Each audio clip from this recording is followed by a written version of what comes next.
Hi guys, welcome back to our channel. एक लड़की जिसने अपने बॉयफ्रेंड के साथ मिलकर अपनी पूरी फैमिली को मरवा दिया। जिन माँ बाप ने उसे ये दुनिया दिखाई, पढ़ा लिखा कर इतना बड़ा किया, उसने उन्हें ही मरवा दिया। और कैसे उसने अपनी पूरी फैमिली को मारकर बोरे में डालकर गटर में फेंक दिया। So well, let's discuss about Bhowmik family case. एक दिन पुलिस स्टेशन में सुबह 10 बजे एक लड़का और लड़की सरेंडर करने आते हैं। और उन्होंने जब पुलिस वालों को अपनी क्राइम हिस्ट्री बताई तो वह सुनकर पुलिस वाले भी शॉक हो गए थे। उस लड़की ने बताया कि मैंने इस लड़के के साथ मिलकर अपनी पूरी फैमिली को मार दिया। वहीं पुलिस को पिछले कई महीनों से इन दोनों की तलाश थी, तो पुलिस उन दोनों को अरेस्ट करके अपनी कस्टडी में ले लेती है। फिर इन दोनों ने पुलिस स्टेशन में अपनी पूरी क्राइम स्टोरी बताई और तुम लोग ये स्टोरी सुनकर शॉक हो जाओगे। झारखंड जमशेदपुर। चैतली जमशेदपुर की टेल्को कॉलोनी में रहती थी। चैतली की फैमिली में 5 लोग थे। चैतली के मॉम, डैड, उसका छोटा भाई और उसकी नानी। चैतली के डैड एक टेल्को कंपनी में एम्प्लॉय थे और जो भी दूर के इंडस्ट्रियल एम्प्लॉय होते थे वो सब अपनी फैमिली के साथ टेल्को कॉलोनी में ही रहते थे। और चैतली और उसका छोटा भाई दोनों स्कूल जाते थे। वो जमशेदपुर के सैक्रेड हार्ट कॉन्वेंट स्कूल में पढ़ते थे। चैतली एक इंटेलिजेंट स्टूडेंट थी। चैतली के आस पड़ोस में भी काफ़ी दोस्त थे। वह काफ़ी खुश मिजाज की लड़की थी और चैतली को घर से भी कोई रोक टोक नहीं थी। उसे कहीं भी जाना हो तो उसे फैमिली अलो करती थी। उसका जो भी मन करता था वो करती थी। उसके पेरेंट्स उसे समझाते रहते थे पर फिर भी वो किसी की नहीं सुनती थी। और जैसे जैसे चैतली बड़ी होती जा रही थी उसका पढ़ाई में से इंटरेस्ट कम होते जा रहा था। फिर चैतली स्कूल बंक करके अपने दोस्तों के साथ घूमने चली जाती थी। चैतली के स्कूल के पास एक क्रिकेट स्टेडियम था, कीनन क्रिकेट स्टेडियम। यहाँ पर कई नेशनल इंटरनेशनल मैचेस होते थे और यहाँ कई सारे डोमेस्टिक प्लेयर्स भी प्रैक्टिस के लिए आते थे। और अब चैतली स्कूल बंक करके स्टेडियम में क्रिकेट मैच देखने जाती थी। चैतली को क्रिकेट देखने का काफी शौक था। इन 1998 एक स्टेट लेवल क्रिकेटर था रिजवान तब डोमेस्टिक में काफी अच्छा खेल रहा था और मैच में उसे काफी लोग चिरअप करने आते थे। और चैतली भी रिजवान की बैटिंग से काफी इम्प्रेस थी। लोग उस टाइम कहते थे कि अगर ये ऐसे ही खेलता रहा तो एक दिन टीम इंडिया के लिए जरूर खेलेगा। रिजवान डेली वहां प्रैक्टिस के लिए आता था। चैतली भी उसे रोज वहां देखने जाती थी। फिर एक दिन प्रैक्टिस मैच के बाद रिजवान और चैतली की बातचीत होती है और चैतली रिजवान की काफी तारीफ करती है। फिर कुछ दिनों में ही ये दोनों अच्छे दोस्त बन जाते हैं। फिर दोनों रोज मिलते थे, साथ घूमते फिरते थे। दोनों की वाइफ मैच करती है और दोनों रिलेशनशिप में आ जाते हैं। अब दोनों में बेहद प्यार हो चुका था तो दोनों ने अपने रिलेशनशिप के नेक्स्ट स्टेप के लिए शादी करना चाहते थे। They both want getting married. पर चैतली तो अभी स्टूडेंट थी और अभी उसकी शादी की एज भी नहीं थी। रिजवान ने उसे घर पर शादी की बात करने को कहा पर चैतली बात नहीं करती क्योंकि उसे पता था कि उसके पेरेंट्स शादी के लिए नहीं मानेंगे। फिर कुछ महीनों के बाद चैतली प्रेग्नेंट हो जाती है पर एक दिन हिम्मत करके चैतली अपने पेरेंट्स से बात करने जाती है। पर उससे पहले ही चैतली और रिजवान ने कोर्ट मैरिज कर ली थी। फिर चैतली अपने और रिजवान के बारे में सब बता देती है। ये बात सुनकर चैतली की मॉम शॉक हो गई थी। उन्हें ये तो पता था कि हमारी बेटी हमारी कोई बात नहीं मानती, पर उन्हें ये उम्मीद नहीं थी कि चैतली ये सब भी कर सकती है। चैतली के पेरेंट्स उसे काफी समझाते हैं और उसे कहते हैं कि कुछ भी हो जाए पर हम तुम्हारी शादी उस लड़के से नहीं करवाएंगे। और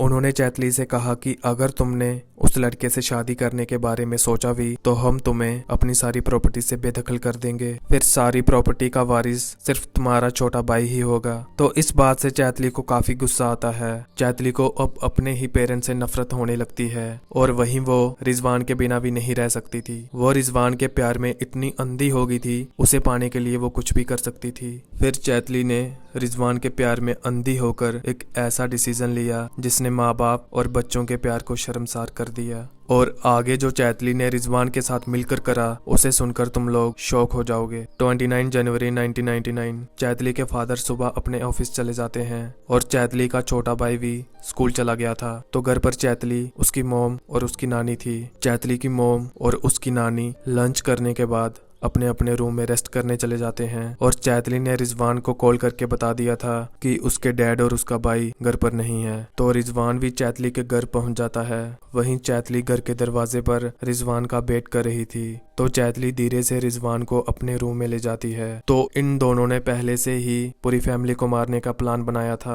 ये दोनों नानी के रूम में जाते हैं। नानी वहां सो रही थी।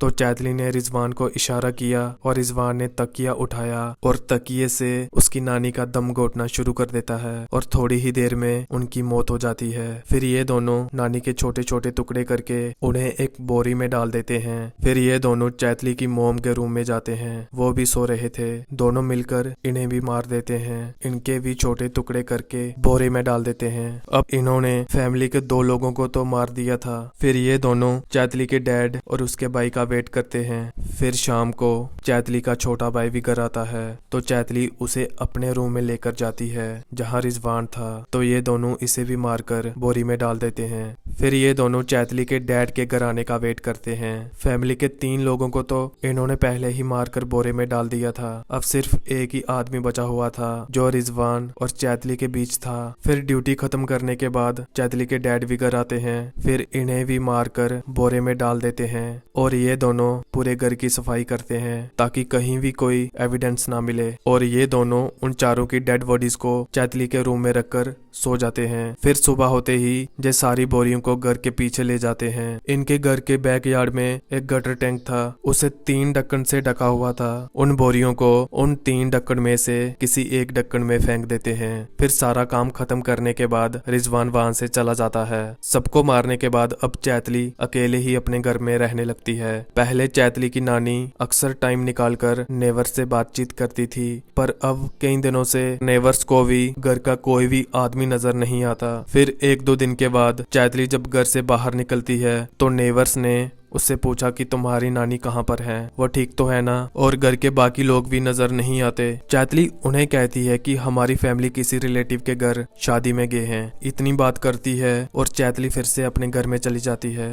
अगले ही दिन रिजवान फिर से चैतली के घर आता है, पर इस बार वो अपने साथ सीमेंट लेकर आता है। फिर दोनों मिलकर उस ढक्कन को पूरी तरह से सील कर देते हैं। फिर चैतली और रिजवान घर में ताला लगाकर कहीं चले जाते हैं। और वहीं चैतली के डैड कई दिनों से अपने ऑफिस नहीं गए थे, तो उनके कुछ साथी उन्हें कांटेक्ट करने की कोशिश करते हैं, पर उनका फोन कोई नहीं उठाता। फिर कुछ दिनों के बाद वो उनके घर जाते हैं, पर उनके घर तो ताला लगा था। तो उन्होंने आस पड़ोस के लोगों से पूछा। उन्होंने बताया कि ये कहीं शादी में गए हैं। तो वो लोग वापिस चले जाते हैं। अब इस बात को करीब 6 महीने हो चुके थे। अब नेवर्स को भी थोड़ा अजीब लगता है। वो भी सोचते हैं कि अब इतने दिन हो चुके हैं, अभी तक इनके घर का कोई भी मेंबर नहीं दिखा। एवन अब तो चैतली भी नजर नहीं आती। तो उन्हें लगा कि अब स्कूल में छुट्टियां हैं, तो शायद से चैतली भी उन्हीं के साथ कहीं घूमने चली गई होगी। और वहीं चैतली के मामा एक डॉक्टर थे और उनकी पिछले करीब 6 महीनों से अपनी मोम और अपनी बहन से बात नहीं हुई थी। तो जब भी वो उनके घर लैंडलाइन पर फोन करते थे तो कोई भी फोन नहीं उठाता था। अब इन्हें भी चिंता होने लगती है। फिर इन्होंने अपने जीजा के ऑफिस में फोन लगाया तो उन्हें पता चला कि वो पिछले कई महीनों से ऑफिस नहीं आ रहे। तो वो सोचने लगते हैं कि हो सकता है कि जीजा और पूरी फैमिली जमशेदपुर छोड़कर कहीं और शिफ्ट हो गए होंगे। पर वो सोचते हैं कि मुझे बताए बिना वो ऐसा भी नहीं कर सकते थे। फिर एक दिन वो अपनी बहन के घर चले जाते हैं, पर घर पर तो ताला लगा था। तो उन्होंने नेवर से पूछा कि ये घर के लोग कहाँ गए हैं। तो उन्होंने बताया कि जनवरी के बाद जहाँ कोई नहीं दिखा, पर चैतली एक बार दिखी थी और उसने कहा कि सभी लोग रिलेटिव की शादी में गए हैं। और कुछ दिनों के बाद चैतली भी घर पर ताला लगाकर चली गई थी। तो चैतली के मामा सोचते हैं कि पिछले कई महीनों से हमारे यहाँ किसी भी रिलेटिव की कोई शादी नहीं हुई, क्योंकि अगर कोई शादी होती तो उन्हें भी इनविटेशन जरूर आता। 29 जनवरी को जो इंसिडेंट हुआ था और 8 फरवरी के बाद इस घर पर ताला लगा था। चैतली के मामा जून में उनके घर आए थे। तो नेवर से बात करने के बाद वो वहीं घर के बाहर टहल रहे थे और सोच रहे थे। और टहलते टहलते वो घर के बैकयार्ड में पहुंच जाते हैं, जहां पर गटर टैंक बना हुआ था जिसे 3 ढक्कनों से ढका हुआ था। और उनकी नजर एक ढक्कन पर पड़ती है जो कि पूरी तरह से सीमेंट से सील था, पर वहीं बाकी ढक्कन सिर्फ टैंक पर रखे हुए थे। वो तो पहले भी जहां आते थे, पर उन्होंने पहले कभी भी इस ढक्कन को सील नहीं देखा। तो उन्हें इस ढक्कन में कुछ गड़बड़ लगती है। तो वो सीधे पुलिस स्टेशन में जाते हैं और 5 लोगों की मिसिंग रिपोर्ट लिखवाते हैं। वो सब लिखवाते हैं जो उनकी पिछले 6 महीनों से अपनी फैमिली से बात नहीं हुई और जो भी उन्हें नेवर्स ने बताया था। और पुलिस FIR लिखती है और इन्वेस्टिगेशन करना शुरू कर देती है। तो पुलिस सीधी भौमिक फैमिली के घर पहुंच जाती है और सब नेवर्स भी वहीं पर थे। पुलिस नेवर्स से भी उनके बारे में पूछते हैं। फिर पुलिस घर का ताला तोड़ती है और सीधे अंदर चली जाती है। घर के अंदर काफी स्मेल थी और वहाँ कुछ खून के धब्बे भी पड़े थे, पर चैतली के मामा के दिमाग में वही बात घूम रही थी। वो टैंक के ढक्कन को आखिर सील किसने किया और क्यों किया, और खून के धब्बों से पुलिस को भी शक होने लगता है। पर पूरे घर में ढूंढने के बाद भी किसी की कोई बॉडी नहीं मिलती। फिर मामा ने पुलिस को घर के बैकयार्ड के बारे में बताया और पुलिस वहीं चली जाती है और सबकी मदद से उस ढक्कन को तोड़ा जाता है और उसमें पुलिस को कुछ बोरियां मिलती हैं। और बोरियां खोलते ही पुलिस वाले और सभी नेबर्स शॉक हो गए थे। उन बोरियों में हड्डियां मिलती हैं। पुलिस उन हड्डियों को फोरेंसिक जांच के लिए भेज देती है और फोरेंसिक रिपोर्ट में पता चलता है कि ये 4 लोगों की हड्डियां हैं। और सब सोचते हैं कि घर में तो 5 लोग रहते थे, फिर ये 4 लोगों की हड्डियां क्यों? दैट मीन्स कि उन 5 में से एक आदमी अभी भी जिंदा है। तो सबका शक चैतली पर जाता है क्योंकि चैतली को ही आखिरी बार देखा गया था। वहीं अब पुलिस मिसिंग केस से अब इस केस को मर्डर केस में इन्वेस्टिगेशन करना शुरू कर देती है। फिर फोरेंसिक टीम भी चैतली के घर जाती है, वहां कुछ सैंपल्स कलेक्ट करती है और फिंगरप्रिंट्स भी ढूंढती है, पर सारा शक चैतली के ऊपर ही जा रहा था। फिर पुलिस नेवर से चैतली के बारे में पूछताछ करती है। वो बताते हैं कि चैतली का एक रिजवान नाम के लड़के से अफेयर था और वो बताते हैं कि रिजवान एक रणजी प्लेयर था और ये दोनों शादी करना चाहते थे, पर चैतली की फैमिली इस शादी के लिए नहीं मानती थी। फिर पुलिस रिजवान और चैतली को ढूंढने लग जाती है, पर वो नहीं मिलते और पुलिस को लगता है कि ये दोनों यहाँ भी होंगे, साथ ही होंगे। तो फिर पुलिस कई सारी टीम्स बनाती है और सबको अलग अलग जगह में ढूंढने भेज देती है। पुलिस इन्हें अपनी तरफ से हर जगह ढूंढती है, पर ये कहीं नहीं मिलते। फिर एक दिन अचानक चैतली और रिजवान पुलिस स्टेशन आते हैं और सरेंडर कर देते हैं। फिर पुलिस कोर्ट से परमिशन लेती है और इनको अरेस्ट कर लेती है और पूछताछ में इन्होंने सब बता दिया कि कैसे ये दोनों रिलेशनशिप में आए, कैसे ये शादी करना चाहते थे और कैसे इन्होंने चैतली की फैमिली को मारा। फिर चैतली के मामा इनके घर आए और इनका सारा गिनहोना काम सबके सामने आ गया था। फिर इन दोनों को जेल भेज दिया जाता है और इन पर